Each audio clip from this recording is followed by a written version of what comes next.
என்ன ரஜினி சார், நல்லா இருக்கீங்களா?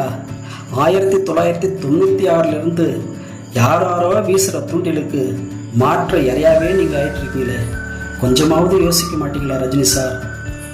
உங்களை நம்பியிருந்த தமிழ்நாட்டு மக்களையும் ஒட்டுமொத்த ரஜினி ரசிகர்களையும் தான் நீங்கள் கைவிட்டுட்டீங்க.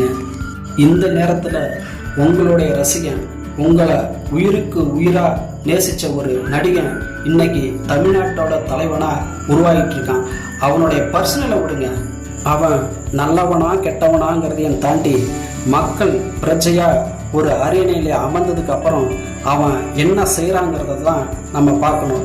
அதுக்கு ஒரு வாய்ப்பு கொடுத்தாதானே எல்லாத்தையும் நம்ம சீர்தூக்கி பார்க்க முடியும். இப்போவே எல்லா வகையிலும் அவனை குற்றம் சொன்னால் எப்படி?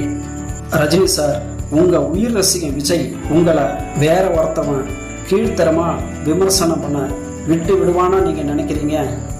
என்ன ரஜினி சார், நீங்கள் மகான், கொஞ்சம் யோசிங்க.